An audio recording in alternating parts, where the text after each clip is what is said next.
that by faith we know, we understand, we comprehend that the worlds were framed by the word of God. इब्रानी 11:3 में वचन कहता है कि विश्वास से हम जानते हैं कि पृथ्वी सृष्टि की रचना परमेश्वर ने अपने वचन से की थी. So whatever you see all around you, जो कुछ आपको दिखाई देता है, this entire cosmos, this billions of galaxies and trillions of stars were made through the word of God. सारी की सारी सृष्टि, सैकड़ों करोड़ों आकाश गंगाएं, अनगिनत सितारे सब परमेश्वर के बोलने से बने. Amen. And the word of God has not lost its power to create again. और परमेश्वर के उस वचन ने आज भी अपनी सामर्थ्य को खोया नहीं है. The Bible says in Hebrews 4:12 that the word of God is alive, and if it's alive and it created then that means it can create now. और वचन इब्रानी 4:12 में कहता है उसका वचन जीवित है, और वो जीवित वचन जब उस समय सृष्टि करता था तो आज भी सृष्टि करता है. Amen. The planet that you're standing on, this entire planet was created by the word of God. जिस पृथ्वी पर आप रहते हैं वो बनी है परमेश्वर के वचन से. Amen. Think about that for a moment. This entire planet was created by the word. सोच के देखें, ये पूरी पृथ्वी परमेश्वर के वचन के द्वारा बनाई गई. How many people believe that? कितने लोग ये मानते हैं? But we have problem believing that the same word can form a new kidney. लेकिन ये मानने में हमें दिक्कत है कि वही वचन जिसने पृथ्वी को बनाया वो एक नई किडनी बना सकता है या नहीं. Somehow we don't believe that the same word can create a new heart. पता नहीं क्यों पर लोग मानने को राजी नहीं कि ये वचन एक नया हृदय बना सकता है. That same word can create a new body organ. यही वचन एक नया देह का अंग बना सकता है. Amen. Do you believe that? क्या आप मानते हैं ये? I am believing that as you're hearing this word, and if there is anything wrong with your body, the word of the Lord is going to perfect it in Jesus' name. मैं ये मानता हूँ जब आप आज इस वचन को सुन रहे हैं, अगर आपके शरीर में कोई भी दिक्कत है, कोई भी समस्या है, तो वचन सुनते समय ही आप ठीक हो जाएंगे. Amen. Because the word still has that power. क्योंकि वचन में आज भी वही सामर्थ्य है. Amen. I'll quickly take you to a scripture, John 17:14. मैं जल्दी से आपको एक आयत में लेकर But जाऊंगा. before that, I want to tell you, if I ask you a question, where did Jesus come from? Come on. Come on. Who will answer that? Huh? Heaven, okay. From the Father, okay. So nobody has a problem believing that. अगर मैं सवाल करूं कि यीशु कहां से आए तो स्वर्ग से, पिता से, इसमें कोई दिक्कत नहीं है किसी को मानने में. Right? है ना? And that's true. He came from the Father. He came from heaven. वो पिता से आया, वो स्वर्ग से आया. Amen. But let me ask you a question. Where did you come from? लेकिन एक सवाल और करता हूं, आप कहां से आए?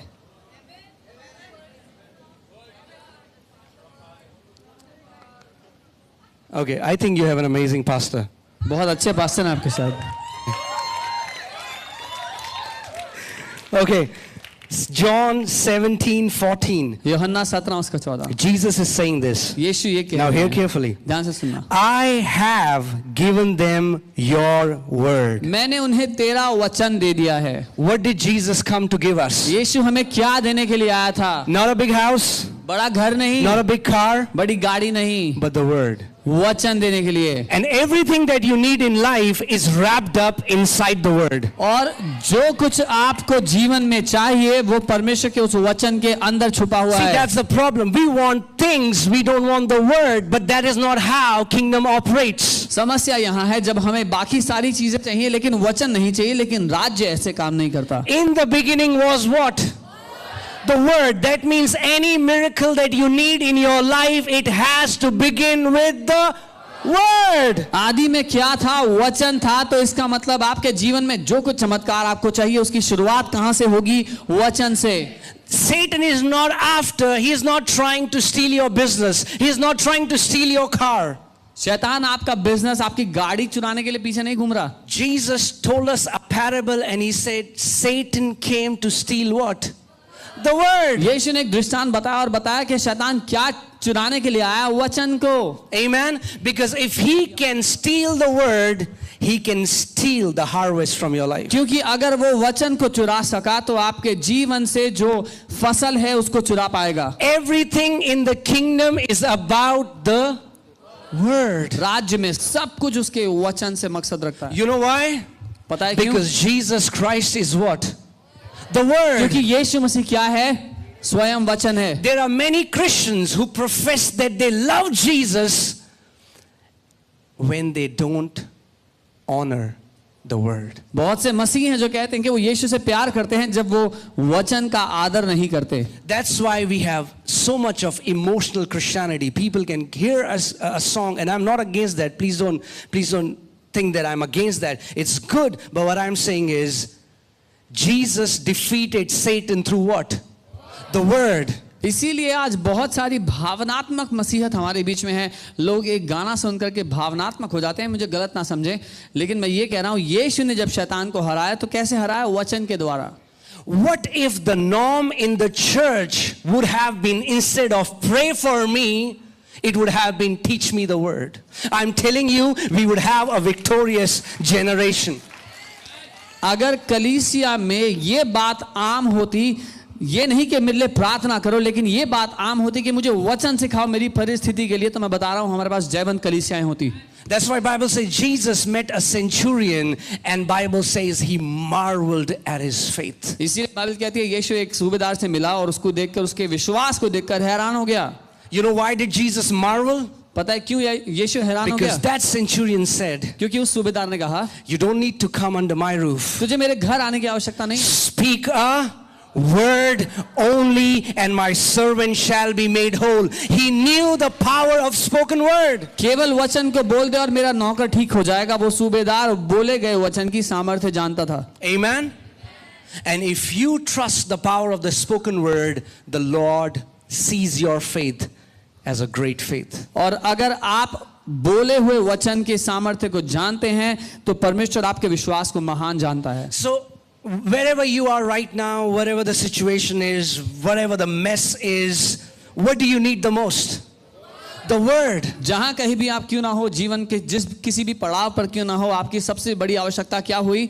वचन। The entire Bible is where the prophets have written Old Covenant and the New Testament. They said, the word of the Lord came unto me. It was always the word that brought transformation. और सारी Bible में, पुराने नियम में, नए नियम में, जहां कहीं आप देखेंगे जो परमेश्वर के लोगों ने लिखा, उन्होंने कहा परमेश्वर का वचन मेरे पास आया। वो वचन ही है जो जीवनों को बदलता है। I'm telling you, one word has the power to transform your entire life. One word. मैं आपको बता रहा हूं, एक वचन में सामर्थ्य है आपके सारे जीवन को बदल डालने की। Amen. God called Abraham. परमेश्वर ने अब्राहम को बुलाया। What did he give him? उसे क्या दिया?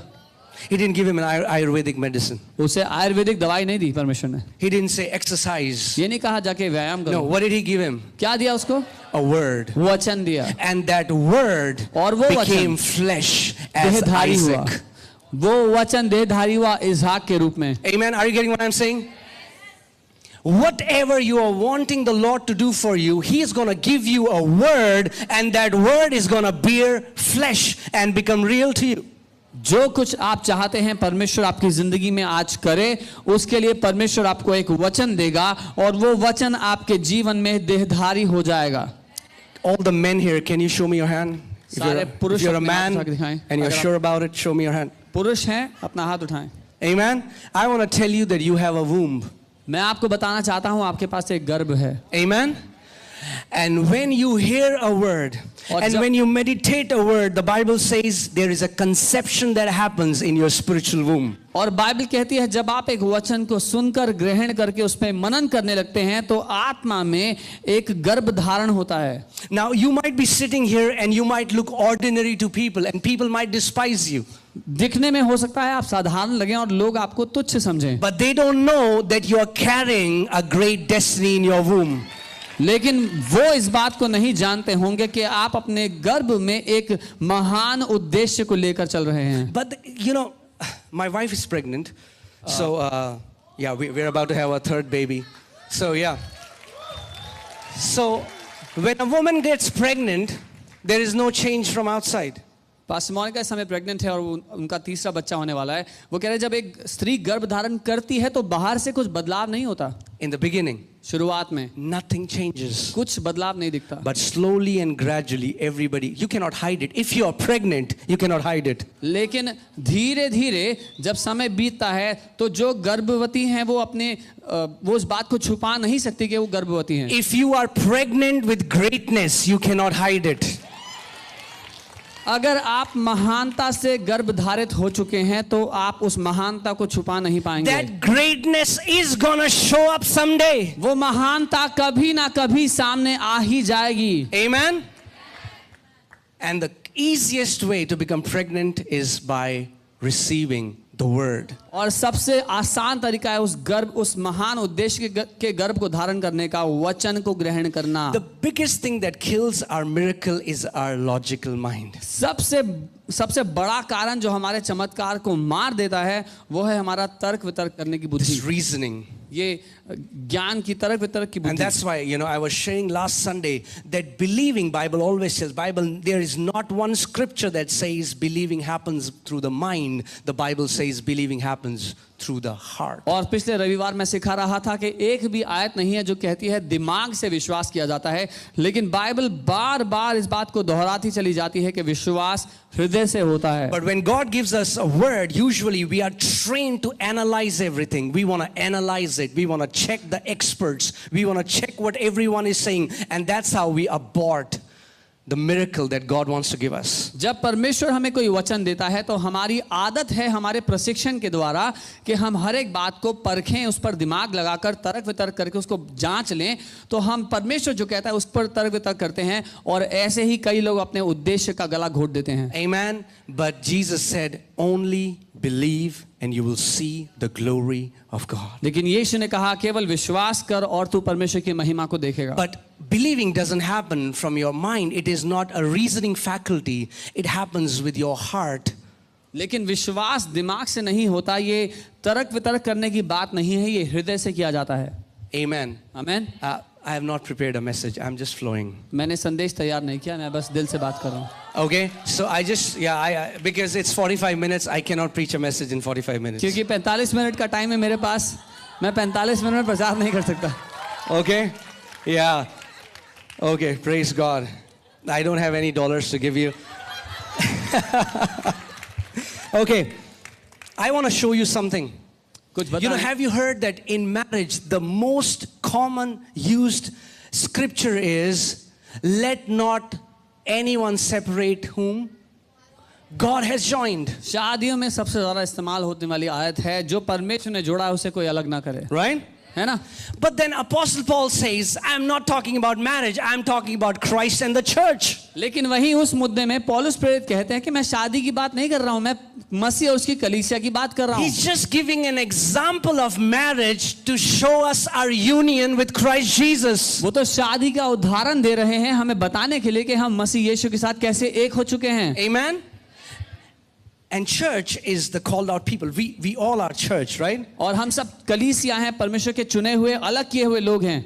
Majority of us are not walking into our inheritance because we believe Christ is there and we are here. हम में से अधिकतर लोग अपनी विरासत में इसलिए नहीं चल रहे क्योंकि हम अपने अंदर ये मानते हैं कि यीशु मसीह तो वहां है दूर और हम यहाँ पर हैं। And when we do that, और जब हम ऐसा करते हैं we separate what God has joined. हम उसको अलग कर देते हैं जिसे परमेश्वर ने जोड़ा था। Anyone who is joined to the Lord is one spirit with him. जो कोई मसीह के साथ जुड़ गया वो उसके साथ एक आत्मा हो चुका है। Amen? So, as he is, जैसा वो है so are you. वैसे ही आप भी हैं। I'll say it again. दोबारा कहता हूँ, As he is, जैसा वो है so are you. वैसे ही आप And भी you हैं। can say amen, you can jump and you can dance, but I'm telling you, you can say I believe, but yeah, you can say that, but doesn't mean you believe. और आप नाच सकते हैं, कूद सकते हैं, उत्साहित हो सकते हैं, मैं मानता हूं कह सकते हैं, लेकिन इसका अर्थ जरूरी नहीं है ये कि आप सच में उस बात को मानते हो। Because believing happens at the core of you. क्योंकि मानना आपके भीतरी अंतर मन के अंदर होता है। Amen? And that's why I think one of the main things that church needs to learn is meditative prayers. इसीलिए कलीसिया की सबसे बड़ी सीख की जरूरत जो है वो है मनन की गई प्रार्थना। Just taking the word of God and meditating the word is the prayers that we have usually learned is, oh Father, I come to you in the name of Jesus. Father, give me a scooty, blue color, Father, Activa, this 125cc, Father, in the name of Jesus, amen. जो अधिकतर प्रार्थना करना हमने सीखा है, धन्यवाद पिता, मैं आपके सामने यीशु के नाम में आता हूँ, मुझे स्कूटी चाहिए नीले रंग की, इतने सीसी की, आमेन।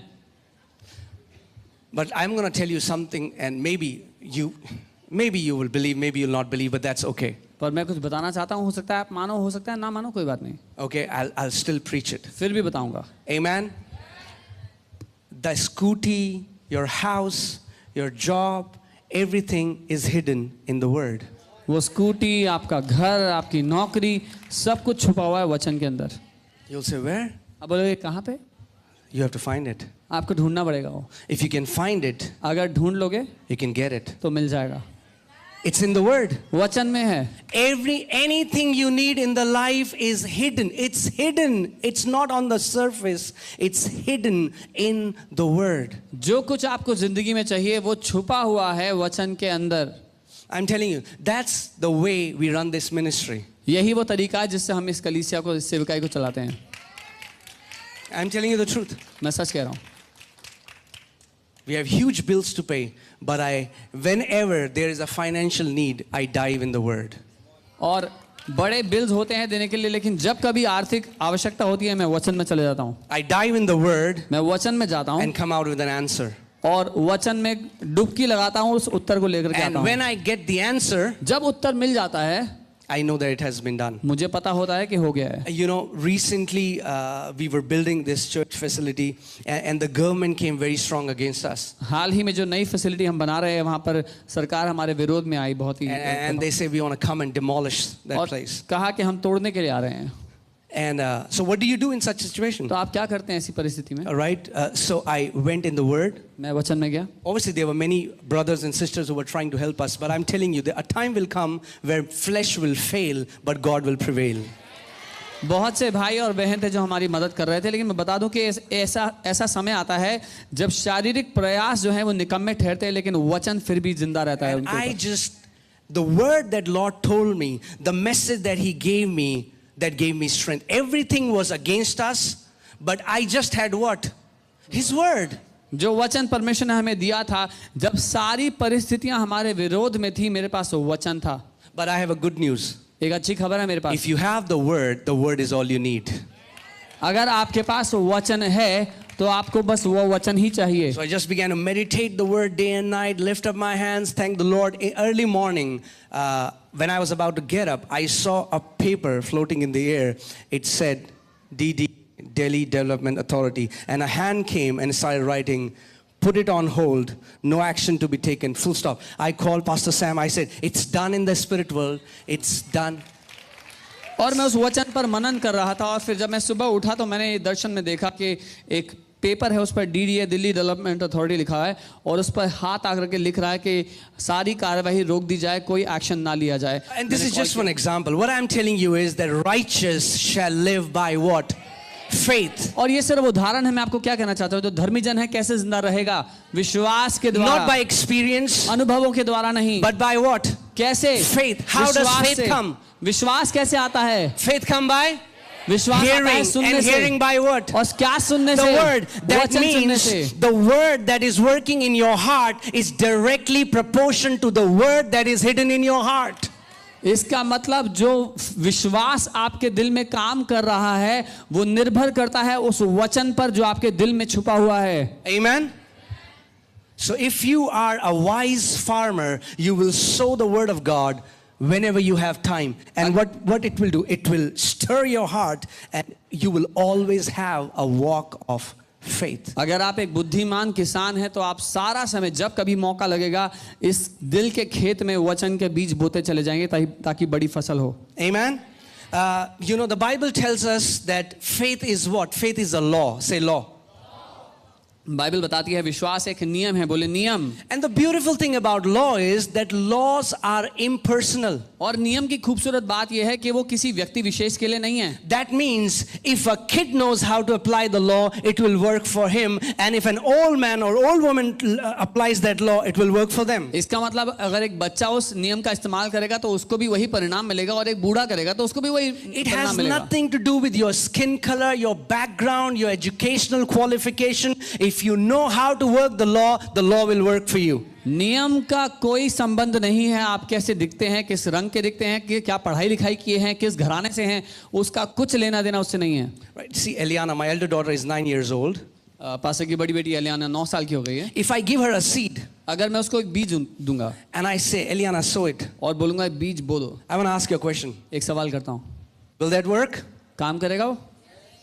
Are you sure? पक्का? Why? क्यों? Because it's the law. क्योंकि वो एक नियम है। The soil doesn't care who has sown it, but the moment soil dies in the ground, the Bible says it produces a bountiful harvest. भूमि को ये परवाह नहीं है कि बीज किसने डाला है, लेकिन जैसे ही बीज उस भूमि में मर जाएगा अपने अनुसार फसल लाएगा। Amen? Like there are many laws on the earth. बहुत सारे नियम हैं पृथ्वी पर और भी। Faith is the highest law. विश्वास सबसे ऊंचे दर्जे का नियम In है। this, सब में faith is like this law is a bridge between the invisible realm and the visible realm. और ये जो नियम है विश्वास का, ये एक ब्रिज है उस अदृश्य दुनिया और दिखाई देने वाली दुनिया के The बीच Bible में। says that the things that are seen on this earth, they came from the unseen realm. Bible कहती है इस दिखाई देने वाली दुनिया में जो कुछ आया उस अदृश्य दुनिया से आया। The Bible calls it invisible, but that does not mean it does not exist. It's invisible to this natural eyes, but more real than this realm. Bible उसे अदृश्य जरूर कहती है, बाइबल ये नहीं कहती उसका वजूद नहीं है, जो दिखाई नहीं देता इन आंखों को वो है। So hear this carefully. So my kidneys मेरी kidneys came from an invisible realm. एक अदृश्य दुनिया से आए। Amen? Amen. Right?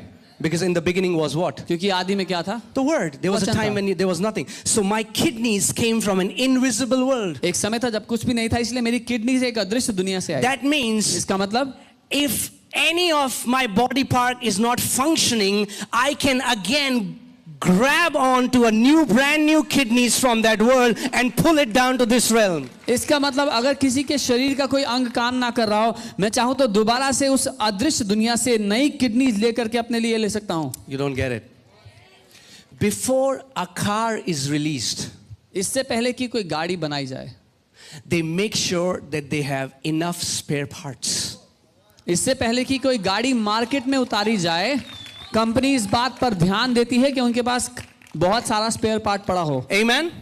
There is no car company that will release a car, but if the car is not working, they don't have a spare part. It does not happen. कोई गाड़ी की company ऐसी नहीं जो market में car launch कर दे लेकिन उनके पास स्पेयर पार्ट ना हो अगर कार खराब हो जाए तो। Right? So your carburetor is not working, you take it to the service center, they'll put a new carburetor. अगर गाड़ी में कोई दिक्कत है, कार्बोरेटर में दिक्कत है, आप सर्विस सेंटर ले गए, वो ठीक कर देंगे, नया डाल देंगे। Amen? Where did they learn this wisdom from? ये बुद्धि कहाँ से आई उनको? There was a creator much before any car was created. एक सृष्टिकर्ता था उन सब गाड़ी बनाने वालों से पहले। Amen? So there are enough kidneys in the invisible realm that you can pull down. अदृश्य दुनिया में बहुतेरी किडनियां हैं, अगर किसी को भी चाहिए तो ले सकता है। Amen? Are you with me? Are you getting what I'm saying? So faith is not a religious doctrine. विश्वास एक धार्मिक ज्ञान नहीं है, Faith is a law. वो एक नियम है। And if you can learn how it works, you can manifest things on this earth. You can pull down things from the spiritual realm to this realm. अगर आप विश्वास के इस नियम का फायदा उठाना सीख गए तो जो आपको जीवन में चाहिए वो उस अदृश्य दुनिया से खींचकर अपने जीवन में ला सकते हो। Because everything that you see around you came from an invisible realm. क्योंकि आपके इर्द गिर्द जो कुछ आपको दिखाई देता है वो उस अदृश्य दुनिया से ही आया है। And the Bible says all the things that you see, which are seen, are temporary or temporal, but all the things that are invisible are eternal. Bible कहती है वो सारी चीजें जो दिखाई देती हैं वो थोड़े समय के लिए हैं, लेकिन वो सब कुछ जो अदृश्य है वो सदा का है, अनंत का है। Amen? That realm stands forever. वो जो दुनिया है अदृश्य दुनिया वो अनंत के लिए वहां आपके लिए है। Now I am about to tell you something. I want you to pay close मैं attention. कुछ Are you ready? बताना चाहता हूं, ध्यान दीजिएगा। even on earth, पृथ्वी पर भी a higher law एक ऊंचे दर्जे का नियम nullifies a lower law. एक नीचे दर्जे के नियम से पे भारी पड़ता है. Amen. Like gravity is a lower law. जैसे गुरुत्वाकर्षण एक नीचे दर्जे का नियम है. Gravity pulls you down. गुरुत्वाकर्षण आपको नीचे की ओर खींचता But है. there is a higher law called the law of aerodynamics. लेकिन एरोडायनेमिक्स नाम से एक नियम है जो उससे ऊंचा है. If you go in the street and ask anyone, can metals fly? अगर आप सड़क पे चलते किसी व्यक्ति से पूछेंगे क्या लोहा उड़ सकता है, They will say no. वो बोलेंगे नहीं. But there are thousands upon thousand kilos of metals that are flying, which we today call aircraft. पर कई हजारों किलो के एयरप्लेन्स हैं जो हवा में आज उड़ रहे हैं. The law of faith makes the impossible possible. व्यवस्था का ये नियम असंभव को संभव बना देता है. Amen. So when the law of aerodynamics is applied, the law of gravity is nullified. जब एरोडायनेमिक्स का नियम काम करना शुरू करता है तो गुरुत्वाकर्षण का नियम रुक जाता है. See, many times people don't understand how faith works. They think faith is denying what is happening around you. कई बार लोग नहीं समझते कि विश्वास क्या है. वो सोचते हैं कि विश्वास है जो आसपास चल रहा है उससे नजरें फेर लो. They'll say, no, it doesn't exist. It बोलते doesn't नहीं है ही exist. नहीं, It doesn't मेरे लिए तो exist. है ही नहीं ऐसा. No. नहीं. Whatever is happening around you is a reality. आपके आसपास जो कुछ हो रहा है वो एक हकीकत है. But there is another reality. लेकिन एक और हकीकत है. And if you can latch on to that reality, this reality is going to nullify the lower reality. और अगर आपने उस हकीकत को पकड़ लिया तो वो ऊंचे दर्जे की हकीकत इस नीचे दर्जे की हकीकत पर हावी पड़ जाएगी. See, the pilot doesn't sit on the cockpit and say, there is no gravity, there is no gravity, there is no gravity. And the more he says, the more plane rises to soar up. There is no gravity, there is no gravity. No, he doesn't do that. Pilot cockpit में बैठकर ऐसा नहीं करता कि गुरुत्वाकर्षण नहीं है, गुरुत्वाकर्षण नहीं है, जितना बोलता है प्लेन ऊपर उड़ता है, ऐसा नहीं करता वो. No. The pilot knows how to engage the law of aerodynamics. Pilot को पता है कि उड़ाने के लिए जिस नियम का इस्तेमाल करना है कैसे करना है. Amen. And it's very easy. I mean, it's not complicated. Can I tell you that walking in faith is not complicated? और ये बहुत आसान है, बिल्कुल भी संजीदा नहीं है. मैं आपको बता दूं विश्वास का जीवन जीना बहुत आसान है. Amen. There is this realm. That is the realm of God. The kingdom.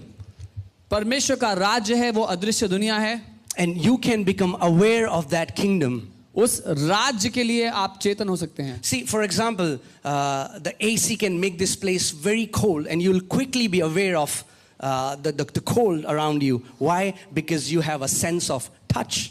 उदाहरण के लिए एसी इस जगह को बहुत ठंडा कर सकता है और आपको ठंड लगने लग जाएगी क्योंकि आप छू सकते हैं, चीजों को महसूस कर सकते हैं. So you become aware of this realm by your 5 senses. अपनी 5 ज्ञानेंद्रियों का इस्तेमाल करके आप इस दुनिया का अंदाजा लगाते हैं. But we become aware of that realm through the sense of faith. लेकिन उस दुनिया के लिए हम चेतन होते हैं अपने विश्वास की ज्ञानेंद्रिय का इस्तेमाल करके. And almost all the time whenever it has happened with me, this realm completely speaks opposite to what that realm speaks. और जब कभी मेरे साथ ऐसा हुआ है मैंने हमेशा ये देखा कि ये जो दुनिया है बिल्कुल विपरीत बात कर रही होती है उससे जो वो हकीकत उस दुनिया की हकीकत कह रही होती है. So we are building a new church and we had very limited resources. हम एक नई जगह पे कलीसिया बना रहे हैं और बहुत लिमिटेड रिसोर्स थे हमारे पास. And when the need is too big and the supply is very less in your hands, you tend to become aware of the little that you have.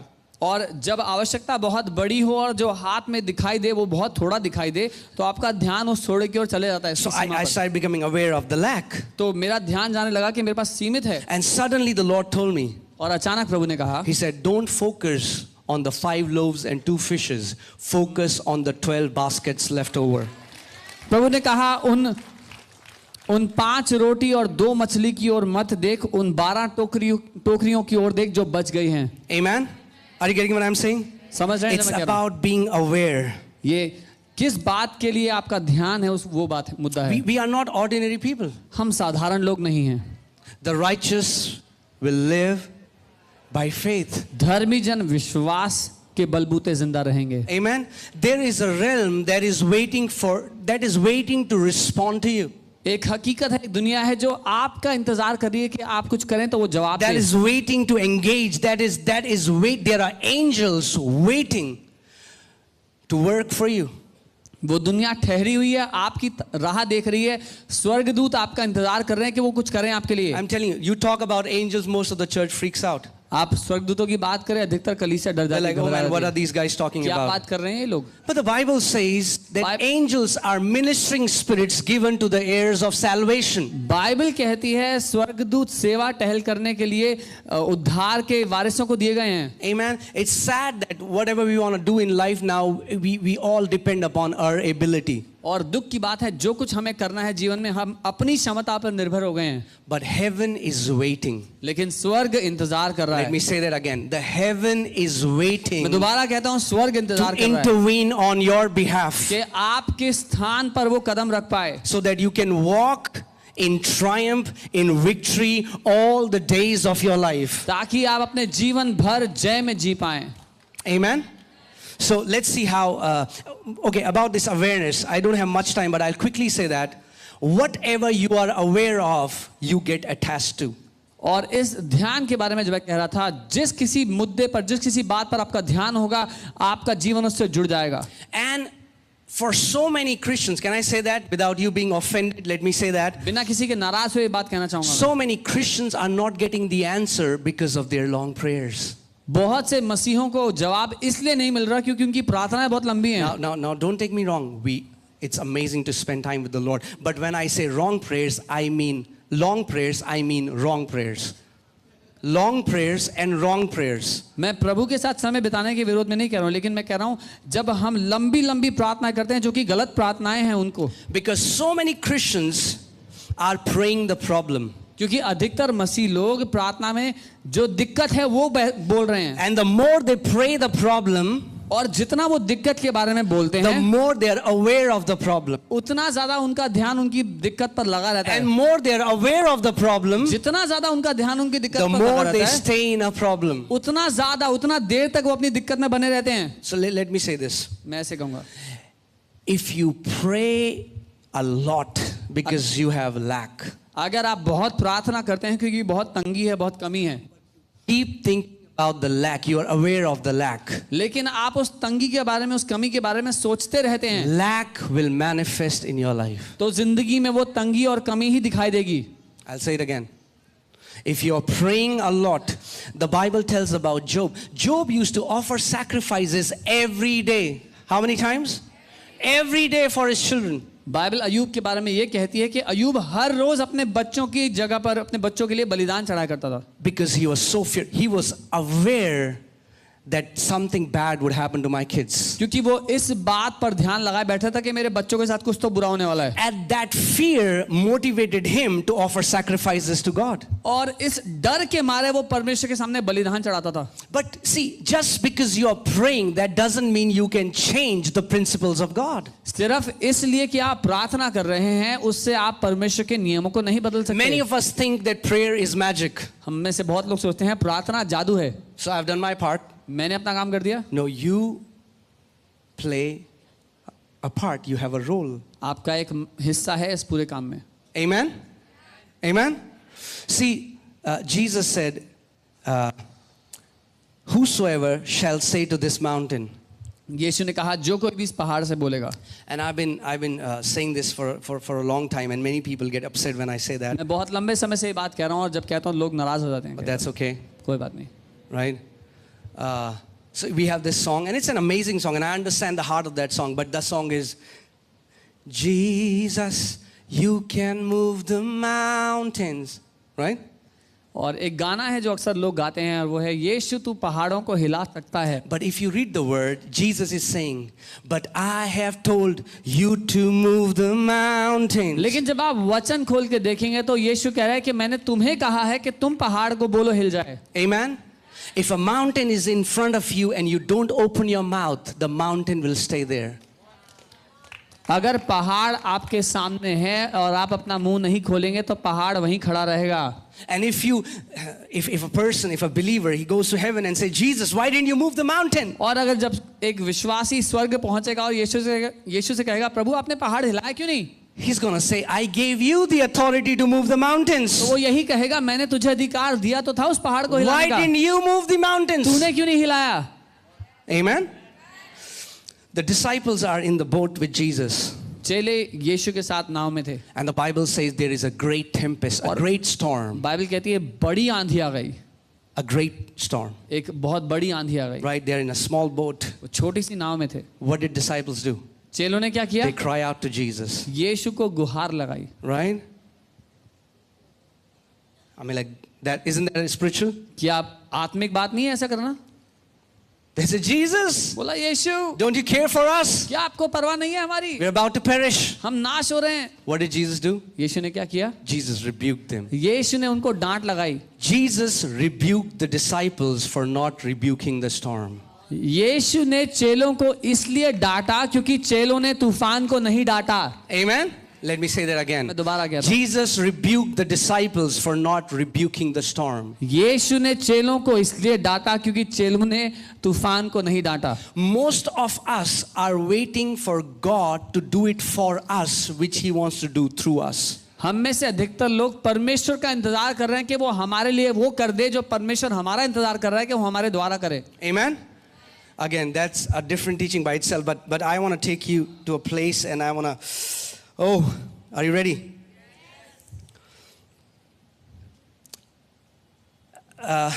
Yeah, but before that, so there was a time where children of Israel began to grumble against Moses and against God. एक समय था जब Israeli मूसा के विरोध में और परमेश्वर के विरोध में बुड़बुड़ाने लगे। And I want to teach you this secret, this realm of awareness. और मैं आपको ये रहस्य सिखाना चाहता हूँ, ये जो जिस बात पर आपका ध्यान है उसका महत्व सिखाना If you go outside in the world and you talk to people, what are they aware of? अगर आप बाहर लोगों से बात करेंगे उनका ध्यान किस बात पर है? Come on, talk to me somebody. What are they aware of? किस बात पर ध्यान है लोगों का? Bad news, बुरी खबरों पर, death, मृत्यु पर, recession. क्या मंदी आने वाली है? From recession, let me say a word that Lord told me. मंदी से मैं एक शब्द कहना चाहता हूँ जो परमेश्वर ने मुझसे 2 कहा। days back in the morning, the Lord spoke to me and He said, "My son, everybody in the world are now talking about this great recession that is coming, right?" 2 दिन पहले परमेश्वर ने मुझसे कहा, मेरे बेटे, हर कोई दुनिया में इस समय मंदी की बात कर रहा है, जो बड़ी मंदी आने वाली है। All the big businessmen are talking about recession. सारे There बड़े is a businessmen great बात कर recession रहे हैं। coming. There's a great recession बड़ी coming. मंदी आने वाली है, बड़ी मंदी आने वाली है। But I want to tell you, पर मैं एक बात बताऊं, the wealth of this world isn't going anywhere, इस दुनिया में जो धन संपत्ति है वो कहीं नहीं जा रहा, right? है ना? The gold on this earth वो will remain सोना, here. जो सोना इस पृथ्वी पर है यही रहेगा। So when there is a recession happening in the world, there is a supernatural wealth transfer that will take place for the righteous people. जब दुनिया में बड़ी मंदी आएगी, अलौकिक रूप से धन ट्रांसफर होने वाला है धर्मी लोगों के पास। And I'm before God. I'm not saying this to excite you. I never do that because I have heard it. I want to release it over you. When it is happening in the world, this recession will happen in the world. A great wealth transfer will happen for His righteous people. जब दुनिया में बड़ी मंदी आएगी तो परमेश्वर के धर्मी लोगों के जीवनों में अलौकिक रूप से आर्थिक ट्रांसफर होंगे। So the more they become aware of recession, the more you become aware of the wealth transfer. तो जितना ज्यादा दुनिया के लोग मंदी की बात करें, उतना ज्यादा आपका ध्यान उस अलौकिक ट्रांसफर पर लग जाए जो आपके पास आ रहा है। And the Bible says that. I'm not saying that. Bible says है। God has preserved the wealth of the wicked for the righteous. Bible कहती है परमेश्वर ने दुष्टों का धन धर्मियों के लिए संभाल कर रखा है। Amen. And when they are afraid that they are about to lose their money, you rejoice. और जब वो घबराते हैं कि वो अपना पैसा खोने वाले हैं तो आप आनंदित हो जाएं। Right? When COVID hit, everybody was talking about how bad it is economically and everything. जब कोविड आया तो हर कोई बात कर रहा था कि आर्थिक रूप से कितना बुरा है सबके लिए। How many people bought houses in this church? कितने लोगों ने घर लिए उस समय में यहाँ पर? Come on. So many people bought houses in this church. इस कलीसिया के बहुत से लोगों ने उस समय में घर लिए। 16 families came in the apartment that I am living. 16 परिवार उस अपार्टमेंट में आ गए जहां पे मैं रहता हूं। Amen. We are not under the system of this world. हम इस दुनिया के आर्थिक सिस्टम के अधीन नहीं हैं। Amen. But I want to tell you this thing. Please hear carefully. ध्यान से Be सुनिएगा। very aware of what you are aware of. बहुत ध्यान दें इस बात पर कि आपका ध्यान किधर है। Amen. Because your awareness plays a major role which reality you are latching on to. क्योंकि आप जिस बात पर ध्यान रखेंगे उसका बहुत बड़ा महत्व है कि आपके लिए क्या हकीकत बन जाएगी। Okay, see this John 17:14. यूहन्ना 17 उसका 14। All right. Jesus is saying, I have given them your word. यीशु कह रहे हैं मैंने उन्हें तेरा वचन दे दिया है. And the world has hated them because they are not of the world, just as I am not of the world. और संसार ने उनसे बैर किया क्योंकि जैसे मैं संसार का नहीं वैसे भी वे भी संसार के नहीं. Right? If you ask any Christian, they will tell you my destination is heaven. आप किसी मसीह से पूछेंगे तो वो बताएंगे मेरी मंजिल स्वर्ग है. But Jesus was not only aware that he's going to heaven, he always spoke, I came from heaven. लेकिन यीशु ने ये नहीं कहा कि मैं स्वर्ग जाऊंगा. उसने हमेशा ये कहा कि मैं स्वर्ग से आया हूं. I want to tell you in this place, not only you will go to heaven, you have come down from heaven. मैं यहाँ पर ये बताना चाहता हूँ आप सबको, इतना नहीं कि आप स्वर्ग जाएंगे, आप स्वर्ग से आए भी हैं. Amen. You're not earthly people going to heaven, you are heavenly beings that were born from God. आप वो नहीं है जो दुनिया के लोग बचकर स्वर्ग जा रहे हैं, आप स्वर्गीय लोग हैं जो पृथ्वी पर भेजे गए हैं प्रभु के द्वारा. Amen. All right, hear this.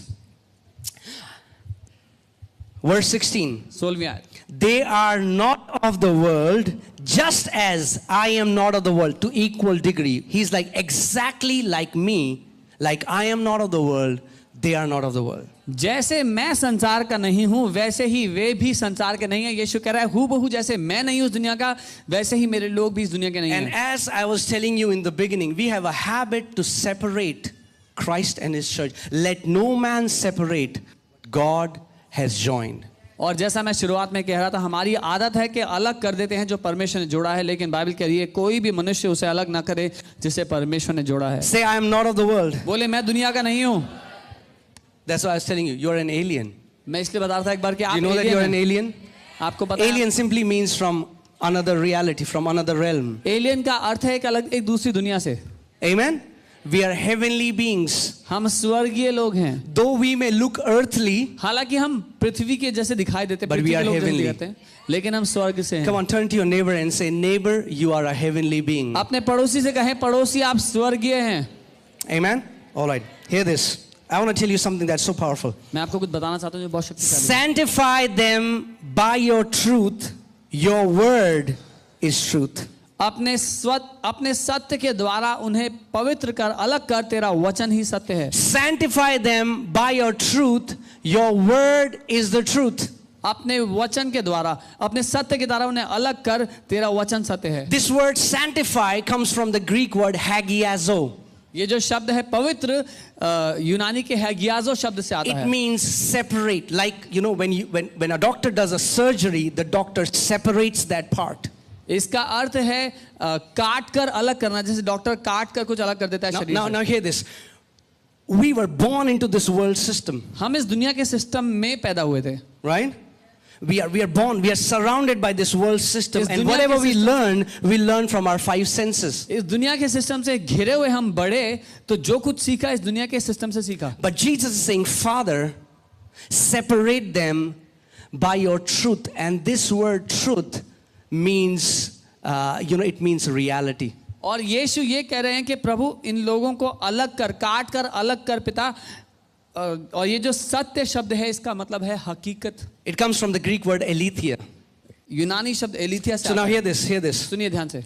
There is a reality around you, एक हकीकत आपके आसपास है, but there is a reality that's hidden in His Word. लेकिन एक दूसरी हकीकत है उसके वचन में छुपी And है. Jesus is saying, Father, separate them through your reality, which is your Word. और यीशु ये कह रहे हैं कि मेरे लोगों को पिता अपने लोगों को अलग कर अपनी उस हकीकत से. That means the more you receive the Word, the more you meditate the Word, the more you are separated from this earthly system. मतलब जितना आप उसके वचन को ग्रहण करते चले जाएंगे, जितना आप उसके वचन को अपने अंदर ग्रहण करेंगे, उतना आप इस दुनिया के सिस्टम से अलग होते चले जाएंगे. Are you getting it? You're going to become different breed, a different people. आप एक अलग श्रेणी के लोग होंगे. उसके बाद God saw Caleb and God said, my servant Caleb has a different spirit. परमेश्वर ने कालेब को देखा और कहा इसके ऊपर एक अलग आत्मा है. Now, with all due respect, I want to say something. Bad teachings from pulpit have put many people in grave. Yeah. Pulpit से खराब शिक्षाओं ने बहुत लोगों को कब्र में डाल दिया है. Let me say that again. दोबारा कहता हूँ, Be very careful what you hear. ध्यान देना क्या सुन रहे हो आप. Bad report those just 10 spies were enough to kill an entire generation.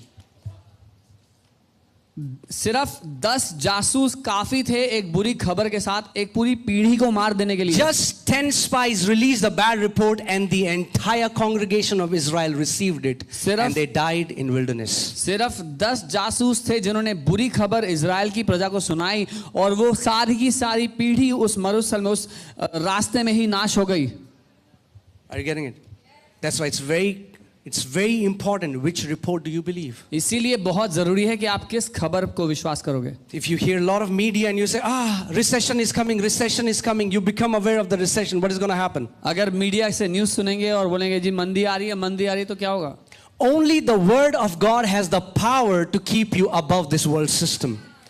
केवल परमेश्वर के वचन में वो शक्ति है कि आपको इस दुनिया के सिस्टम से ऊपर रखे. And I want to tell you, a time is coming where cute Christians, it will be very difficult for cute Christians. और मैं आपको बता रहा हूँ जो अच्छे मसीह जो है ना उनके लिए बहुत कठिन समय होने वाला है. Now, please don't misunderstand me. गलत मत समझना. What I'm saying is we have to raise up a generation who love the word of God, which honors the word of God, where the word is our authority. मैं ये कह रहा हूं कि हमें एक ऐसी पीढ़ी को उठा के खड़ा करना है जो परमेश्वर के वचन से प्यार करती है, जिनके लिए परमेश्वर का वचन ही आखिरी अधिकारी है उनके जीवन का. You know, recently somebody sent me a message and said, Pastor, you should have that sense not to have 4 hours meetings because then nobody will come to your church. हाल ही में मुझे किसी ने कहा कि पास्टर आपको इतनी समझ होनी चाहिए कि 4 घंटे की सभा ना करो नहीं तो कोई आपकी कलीसिया में नहीं आएगा. And I was thinking, sister, this church is not for you. मैं उनको कह रहा था बहन ये कलीसिया आपके लिए नहीं है. Amen. The Marvel movies, the DC movies are becoming longer, the church is becoming shorter. Marvel और डीसी की पिक्चरें तो लंबी होती जा रही हैं पर कलीसियाओं का समय छोटा होता जा रहा है. And then we wonder why there is a generation that doesn't love God. और फिर हम इस बात के लिए चिंतित हैं कि ये पीढ़ी परमेश्वर से प्यार क्यों नहीं करती. Now I'm not necessarily saying that long church services means they are better or more anointed. Please don't misunderstand. मैं ये नहीं कह रहा हूँ कि लंबी सभाएं बहुत ज़्यादा अभिषेक बहुत अच्छी हैं.